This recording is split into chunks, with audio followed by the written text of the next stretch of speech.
ناظرین، تعمیر ارشاد multi media میں آپ کا خیر مقدم ہے اور میں ہوں آپ کا میزبان پیرزادہ جنید۔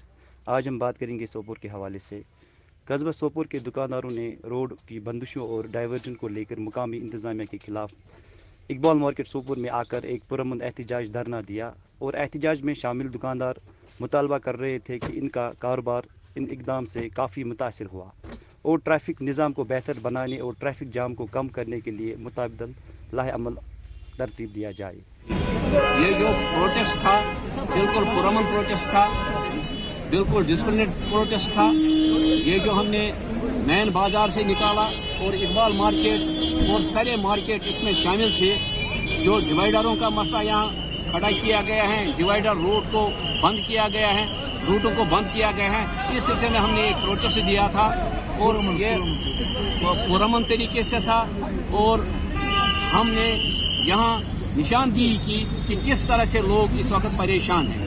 پریشان اس طرح ہیں جو اس وقت انہوں نے گاڑیوں کے روٹ بند کیے ہیں ڈیوائیڈروں کے ذریعے سے۔ اب پوزیشن ایسی ہو گئی کہ یہ سیلاب، گاڑیوں کا سیلاب اب گھس گیا ہے محلوں کی طرف سے، یہ گھس گیا ہے کالونیوں کی طرف سے۔ بچے باہر کھیل رہے ہیں اور گاڑی والا اپنی جو گاڑی نکالتا ہے اس وجہ سے گلیوں میں نکالتا ہے، اس وجہ سے محلوں میں نکال وہ اپنے لیے شارٹ کٹ ڈھونڈتا ہے۔ لیکن اس کا مطلب ہے کہ یہ جو ڈیوائیڈر سسٹم ہے یہ بالکل فیل ہو گیا ہے۔ اس کی وجہ سے جو شارٹ کٹ تھا، شارٹ کٹ نہیں، شارٹ کٹ بڑے کٹ میں تبدیل ہو گیا ہے۔ لوگ پریشان ہیں، محلے والے پریشان ہیں۔ جو میں مین بازار کی بات کرتا ہوں، ایک طرف خوشحال متو ہیں، ایک طرف کیا کہتے ہیں اس کو بابا یوسف ہے۔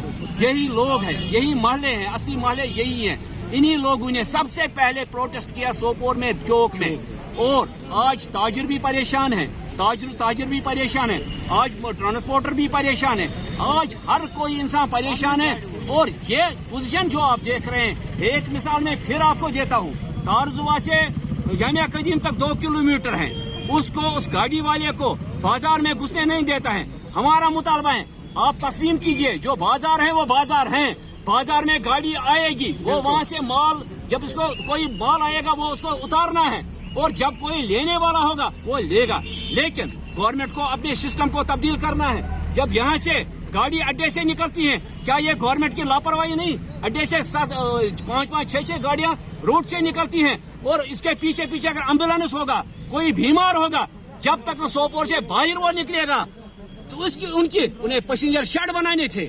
اگر پیسنجر شیڈ کسی جگہ بنائیں گے وہاں تو سواریاں اتریں گی بھی اور سواریاں اٹھائیں گے بھی، لیکن یہ انہوں نے نہیں کیا۔ ٹریفک پولیس انہوں نے نہیں رکھا، انہوں نے پولیس نہیں رکھا۔